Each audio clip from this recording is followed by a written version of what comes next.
Riyadh ജയിലിൽ കഴിയുന്ന കോഴിക്കോട് സ്വദേശി അബ്ദുൾ റഹീമിന്റെ മോചനം വൈകും. മോചനവുമായി ബന്ധപ്പെട്ട് വിധി പറയുന്നത് റിയാദ് കോടതി വീണ്ടും നീട്ടിവെച്ചു. ഇത് 11ാം തവണയാണ് കേസ് നീട്ടിവെക്കുന്നത്. ജലീൽ കണ്ണമംഗലം ഞങ്ങളുടെ പ്രതിനിധിയുണ്ട് സൗദിയിൽ നിന്ന്. അതോടൊപ്പം തന്നെ അബ്ദുൾ ജലീലിന്റെ വീട്ടിൽ നിന്ന് സമീർ സി മുഹമ്മദും നമ്മളോടൊപ്പം ചേരുന്നു. ജലീൽ, ഇത് വീണ്ടും ഈ കേസ് അനന്തമായി നീണ്ടുപോകുന്നതിന്റെ സൂചനകളാണോ ഈ വരുന്നത്? ഓരോ തവണയും വലിയ പ്രതീക്ഷ നൽകിക്കൊണ്ടാണ് ഈ കേസിൽ ഒരു തീരുമാനമുണ്ടാകും, മകൻ തിരികെ വരുമെന്ന് കാത്തിരിക്കുന്ന ഒരു ഉമ്മ നാട്ടിലുണ്ട്. അപ്പോൾ നമ്മളെല്ലാം വളരെ പ്രതീക്ഷയോടുകൂടി ഈ മോചനത്തിന് വേണ്ടി കാത്തിരിക്കുകയായിരുന്നു. പക്ഷേ കേസ് വീണ്ടും വീണ്ടും നീണ്ടുപോകുന്നു. എന്താണ് അതിനുള്ള കാരണം? മറ്റു വിവരങ്ങൾ എന്തൊക്കെയാണ്?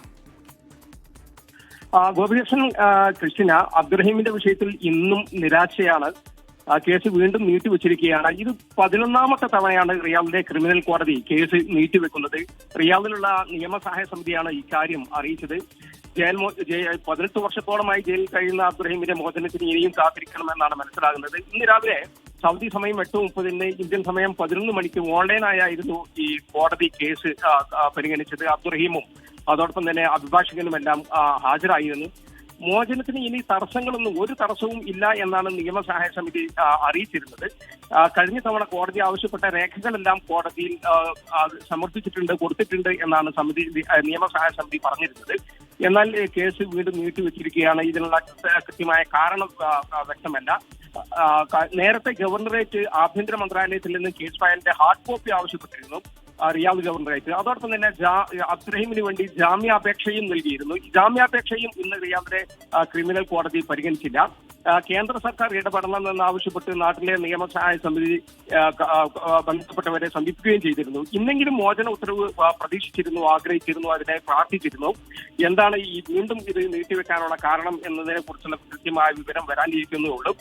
കോടതി ഇപ്പോൾ പരിഗണിക്കുന്നത് മോചന വിധിയുമായി ബന്ധപ്പെട്ട കാര്യങ്ങളാണോ അതോ പബ്ലിക് ഒഫൻസുമായി ബന്ധപ്പെട്ട കേസാണോ പരിഗണിക്കുന്നത് എന്ന ചില സംശയങ്ങളും ആളുകൾ ഉന്നയിക്കുന്നുണ്ട്. ഏതായാലും വധശിക്ഷ കഴിഞ്ഞ വർഷം 2024 ജൂലൈ 2 വധശിക്ഷ കോടതി റദ്ദാക്കിയിരുന്നു. എന്നാൽ അന്ന് മോചന ഉത്തരവുണ്ടായില്ല. പിന്നീട് തുടർച്ചയായ 11ാമത്തെ തവണയാണ് ഈ കേസ് മോചനവുമായി ബന്ധപ്പെട്ട കേസ് പരിഗണിക്കുന്നത്, കോടതി നീട്ടിവെക്കുന്നത്. കേസ് പരിഗണിക്കുന്ന പുതിയ തീയതി അറിഞ്ഞിട്ടില്ല. കൃഷ്ണ.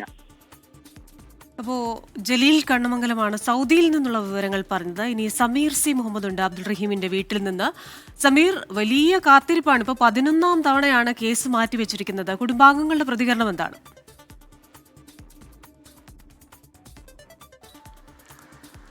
കൃഷ്ണ ജിക്ക് വലിയ പ്രതീക്ഷയോടുകൂടിയാണ് കേസ് പരിഗണിക്കുമ്പോൾ ഓരോ ദിവസവും ഓരോ കുടുംബാംഗങ്ങളും അതുപോലെ തന്നെ ഇതിൻ്റെ നിയമസഹായ സമിതിയും അതുപോലെ ഓരോ മലയാളിയും കാത്തിരിക്കുന്നത് അനുകൂലമായിട്ടുള്ള ഒരു വിധി ഉണ്ടാകും എന്നുള്ള ഒരു പ്രതീക്ഷയോടെ കാത്തിരിക്കുകയാണ്. പക്ഷേ അത് നീണ്ടു പോകുന്നു. എന്തുകൊണ്ട് അത് നീളുന്നു എന്നത് സംബന്ധിച്ച് കൃത്യമായ ഒരു മറുപടി സൗദി കോടതിയിൽ നിന്ന് വരുന്നുമില്ല. അതിൻ്റെ ഒരു ആശങ്കയാണ് അവർക്കെല്ലാം തന്നെ പങ്കുവെക്കാനുള്ളത്. ഇതിനിടയിലാണ് ചില നവമാധ്യമങ്ങളിൽ ഒരു വ്യാജ വാർത്ത പ്രചരിക്കുന്ന സാഹചര്യമുണ്ടായി. അബ്ദുൾ റഹീമിൻ്റെ മോചനം സാധ്യമായിരിക്കുന്നു. ഇന്ന് രാവിലെ കോടതിയിൽ അതുമായി ബന്ധപ്പെട്ടുള്ള ഉത്തരവ് ഉണ്ടായിട്ടുണ്ട് എന്നുള്ള അത്തരത്തിലുള്ള ഒരു വാർത്തയാണ് പറയുന്നത്. അതുമായി ബന്ധപ്പെട്ട് ഏതാനും പേർ അബ്ദുൾ റഹീമിൻ്റെ ഈ വീട്ടിലേക്ക് വരുന്നുണ്ട്, കുടുംബാംഗങ്ങളോട് സംസാരിക്കുന്നു. പക്ഷേ എന്നാൽ അത് വ്യാജ വാർത്തയാണെന്ന് അറിയുമ്പോൾ അവരും ആ കുടുംബാംഗങ്ങളെ പോലെ വളരെ ഏറെ വേദനയോടുകൂടെ മടങ്ങുന്ന ഒരു കാഴ്ചയാണ്. നമുക്കിപ്പം നിയമസഹായ സമിതിയുടെ അംഗം പോക്കർകുട്ടി കൂടി ചേരുന്നുണ്ട്. സോഷ്യൽ മീഡിയ വലിയ രീതിയിൽ വ്യാജ വാർത്തകൾ പ്രചരിപ്പിക്കുന്നുണ്ട്. അതെ, തീർച്ചയായിട്ടും. അത് ഇപ്പോൾ ഇന്ന് വരുന്ന വാർത്തകളും വളരെ വിഷമമുണ്ടാക്കുന്ന ഒന്നാണ്. ഞാൻ നിയമസഹായ സമിതിയുടെ ആളല്ല, പ്രാദേശിക കമ്മിറ്റിയുടെ വൈസ് ചെയർമാനാണ്. അപ്പോൾ ഞങ്ങളൊക്കെ തന്നെ വളരെ ആകാംക്ഷയോടു കൂടിയാണ് ഈ വിധി പ്രതീക്ഷിച്ചുകൊണ്ടിരിക്കുന്നത്. എന്നാൽ കോടതി അവരുടെ നിയമം വഴിക്ക് പോകുന്ന കാര്യമായതുകൊണ്ട് നമുക്കൊന്നും തന്നെ ഇവിടെ നിന്നുകൊണ്ട് അതിലിടപെടാൻ നമുക്ക് സാധിക്കില്ല. അവിടെയുള്ള ആളുകൾ അതിൻ്റെ വേണ്ട വിധത്തിലുള്ള ഇടപെടലുകൾ നടത്തി അതിൻ്റെ പിന്നാലെ തന്നെ പ്രവർത്തിക്കുന്നുണ്ട് എന്നുള്ളത് നമുക്കറിയാൻ വേണ്ടി സാധിച്ചിട്ടുണ്ട്. ആ ഒരു പ്രതീക്ഷയിൽ തന്നെയാണ് ഇവിടുത്തെ കുടുംബവും അതുപോലെ തന്നെ നാട്ടുകാരും ഒക്കെ ഉള്ളത്. പക്ഷെ അതിനിടയ്ക്ക് ഇത്തരം വ്യാജ വാർത്തകൾ വരുന്നത് വളരെ സങ്കടകരമാണ്, ഖേദകരമാണ്. ഇത്തരം വാർത്തകൾ സൃഷ്ടിക്കുന്നവരോട് വിനീതമായ അഭ്യർത്ഥനയുള്ളത് ഇത്തരം വാർത്തകൾ സൃഷ്ടിക്കാതിരിക്കുക എന്നുള്ളതാണ്. ശരി, സമീർ സി മുഹമ്മദാണ് നമുക്ക് അബ്ദുൾ റഹീമിന്റെ വീട്ടിൽ നിന്ന് ചേർന്നത്. ഇത് അബ്ദുൾ റഹീമിന്റെ മോചനം വീണ്ടും വൈകുന്നു. കാരണം മോചനം സംബന്ധിച്ച കാര്യങ്ങളിൽ തീരുമാനം എടുക്കുന്നത് സൗദി ക്രിമിനൽ കോടതി വിധി പറയുന്നത് വീണ്ടും മാറ്റിവെച്ചിരിക്കുകയാണ്. എന്ന് പറഞ്ഞാൽ ഇത് 11ാമത്തെ തവണയാണ് ഈ കേസ് മാറ്റിവെക്കുന്നത്. ഇവിടെ നാട്ടിൽ അബ്ദുൾ റഹീമിൻ്റെ ഉമ്മ വളരെ പ്രതീക്ഷയോടുകൂടി കാത്തിരിക്കുകയാണ്. ഇന്നും നിരാശയോടുകൂടിയുള്ള വാർത്തയാണ് പുറത്തു വരുന്നത്. അതിൻ്റെ വിശദാംശങ്ങളായിരുന്നു ജലീൽ കണ്ണമംഗലം സൗദിയിൽ നിന്നും ഞങ്ങളുടെ പ്രതിനിധി സമീർ സി മുഹമ്മദ് അബ്ദുൾ റഹീമിന്റെ വീട്ടിൽ നിന്ന് നൽകിയത്. അപ്പോൾ ഈ വീട്ടുകാർക്കുള്ള ആ ഒരു വിഷമത്തെക്കാൾ ഉപരി ഇത്തരത്തിൽ വ്യാജ വാർത്തകൾ പ്രചരിക്കുന്നതും നിയമ സഹായ സമിതിയെ അടക്കം വിഷമിപ്പിക്കുന്നുണ്ട്.